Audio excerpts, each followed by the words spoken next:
My name's Aaron. Welcome back to my channel. How are you? I'm fantastic and I'm doing really well.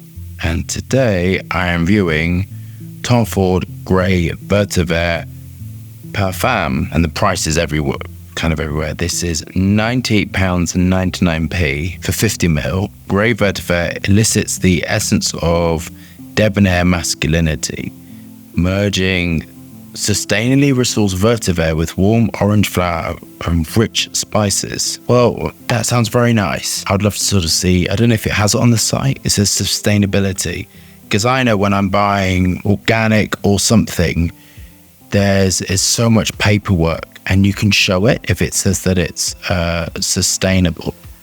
So if this is saying sustainable, does it have anything? So on the Tom Ford site, it says a bolder iteration of the original scent. Grey Vetiver perfume is inspired by Tom Ford's impeccable tailoring and styling. A trio of sustainably sourced vetivers exclude intense radiance as fresh orange blossom gives way to saffron, the world's most expensive spice, adding a nuanced luster. Well, I would love to see how it's sustainable. I would love to know more about that, how it is, why it is. We have some fragrances coming out 2024, and I actually asked the suppliers for information about raw materials. You'll see when we put it up there, because they were expensive. If you've got raw materials that are sustainably resourced, organic, this, that, and the other, I'd like to know more about it as a consumer. I mean, I bought this with my own money. I'd like to know about how it's sustainably resourced.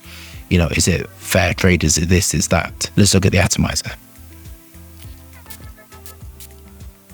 Standard Tom Ford, I think. Okay. Do we have our bottles of Grey Vetiver Parfum by Tom Ford? Are we engaged with the high self? Let's get testing. So I love the original, and I smelt this on Chris's channel on a strip. And I remember saying, oh, there was a carrot note. There was something about it. That's all I can remember. So, Vetiver, here we go. I think if you love Vetiver, you're going to love this. This smells dark, smoky, sort of heavy. Do you know what I think it is? I think it's that sort of spicy, sort of nutmeg, jarring a little bit, to be honest with you. Very heavy, very smoky, very intense. This has got a lot of raw materials that I think are quite unpalatable. Lux Loam, which sort of smells cedarwood-like. It's a bit cedarwood, a bit sort of tobacco-like. They're all of these raw materials sort of I would put them in the same category, which is why they work. Credemba, which is ambergris and can be used in a tobacco-y sort of thing. Cephalus, which is wood, which can be used for tobacco again. All of these are sort of can be pushed in lots of different directions by adding different notes. This is very sort of woody, ambergris-like, smoky from the Gaiac wood. Definitely vetiver. Cedarwood in there as well. Lily of the Valley raw materials to give sort of like smoothness, and Galax light to sort of clean it up and give it that snappiness to it as well. Methyl pamplemousse to give it cleanness, and some linalool raw materials to sort of give it sort of brightness as well. Been handled really well. I think if you are not a fan of Vetiver, you are really not going to like this, but if you're a fan of Vetiver, I think you're going to love this. It's a parfum, so it's not going to give you that sort of vibrancy and sort of lift and sillage of the eau de toilette, but it's going to give you more heavy, dense.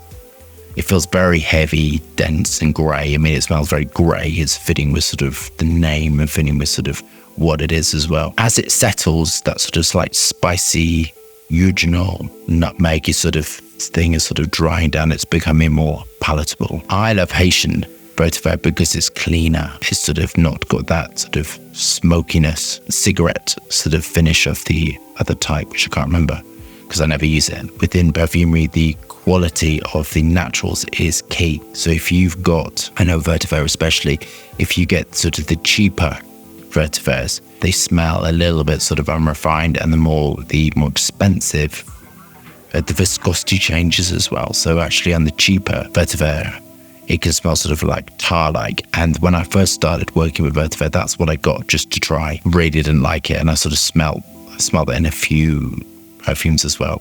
But the more sort of like the Haitian Vetiver, there's one called, which I quite like, Bourbon Vetiver, I think that's quite nice as well.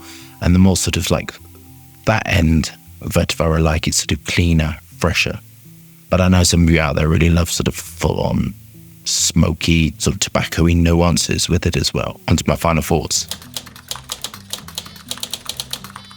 I don't know. I don't like it. I'm going to put it out there straight away. It's a little bit too vetiver intensive, which is kind of all right.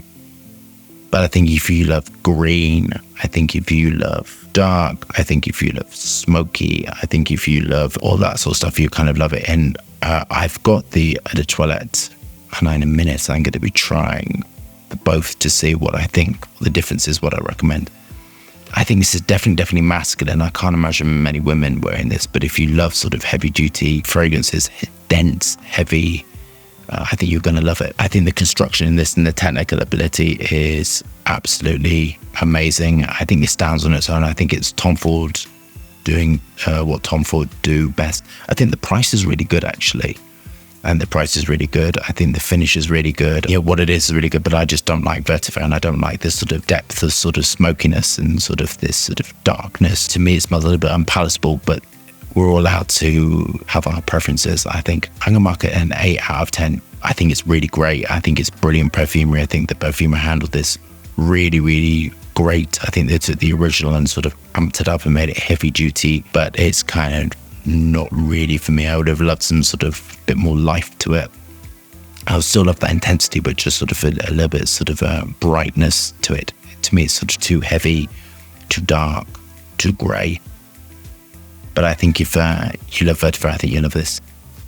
So I hope you love that review. Thumbs up and subscribe for more fascinating, interesting content, lots of moving hands and lots of fragrance reviews. I hope you're staying safe and well. See you soon.